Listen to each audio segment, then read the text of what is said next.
7.6a, we're going to talk about the Pythagorean theorem. And the first thing we need to know is our Pythagorean theorem formula. So our Pythagorean theorem formula is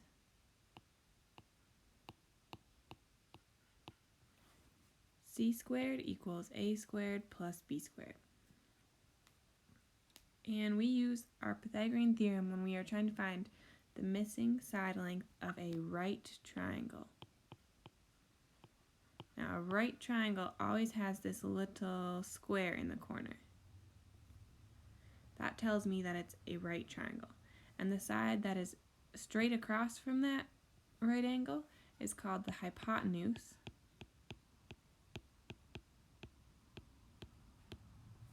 And it's always represented by the letter C. So the C is always the hypotenuse of our right triangle. That's very important to remember when we're using this formula. The other two sides, adjacent to the right angle, are represented by our variables A and B. Now A and B, it doesn't matter which one's which because they are both called legs. The only thing we have to remember is that our C is always the hypotenuse. Okay, so if we look at some examples here, if C is the measure of the hypotenuse of a right triangle, find each missing measure. Round all answers to the nearest hundredth. So in number 1 here, we have A is 6, B is 3, and we are trying to find C. So we're going to take our A squared plus B squared equals C squared and plug in what we know. So if A is 6, that means I have 6 squared. B is 3 plus 3 squared equals C squared. Well, I know what 6 squared is. That's 36. And 3 squared is 9. And I still have C squared on the right. I can add 36 plus 9. That gives me 45. Now this last step, to get rid of that square on the C, we have to do our inverse operation. If you remember, we have our inverse circle. I'll draw off to the side. And before we've talked about 4 of them. We've had the opposite of addition is subtraction. The opposite of multiplication is division. And now we're going to add the opposite of square is the square root. So in order to get a C by itself here, I need to take the square root of both sides. The square root of 45,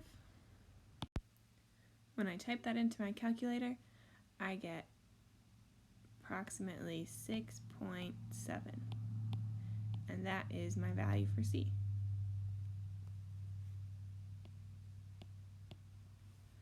So let's try number 2. This time we're given A is 4 and C is 16. So when I plug it into my formula, A squared plus B squared equals C squared, I've got 4 squared. I don't know what B is, so I'm going to keep it as B, and C is 16.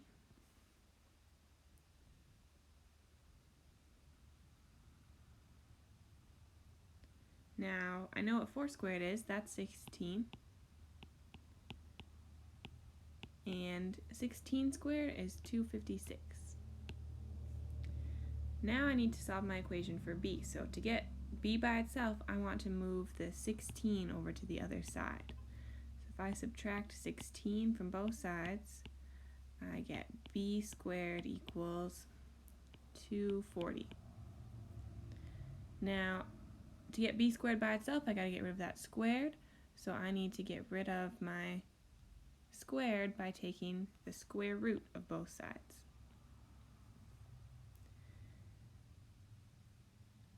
The square root of B squared is just B, because those are inverse operations. So the square root of 240 is approximately 15.5 when I type that into my calculator. Okay, let's look at our triangle over here for number 3. So this time it doesn't give me A, B, or C, but I have the triangle labeled. So remember, our side across from our right angle is always going to be C. Then my other two legs are A and B, and it doesn't really matter which one's which, so I'm going to call this one A and this one B. So now I can plug those into my equation. A squared plus B squared equals C squared. And A is 8, so I get 8 squared. I don't know B, and I know C is 15. Well, I know 8 squared is 64, and I know 15 squared is 225. I want to get B by itself, so I'm going to subtract 64 from both sides. That gives me B squared equals 161. Okay, now to get B by itself, I need to do the inverse of square, which is square root. So I'm going to take the square root of both sides, and I get B is equal to 12.7.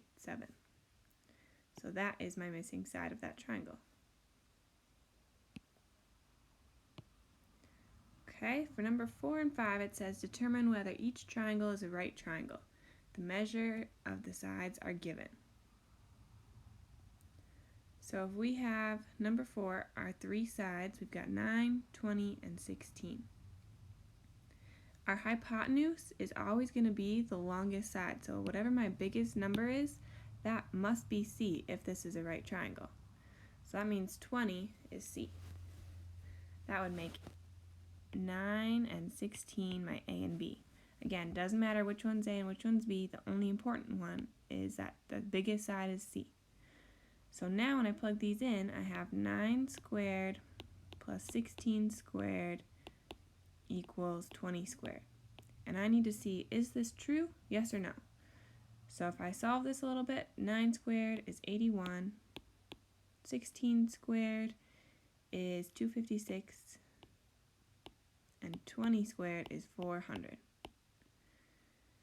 81 plus 256, let's see, that gives me 337, and I still have 400 on the right side. These two numbers are not equal, so that means that this problem is not a right triangle, because that's not true.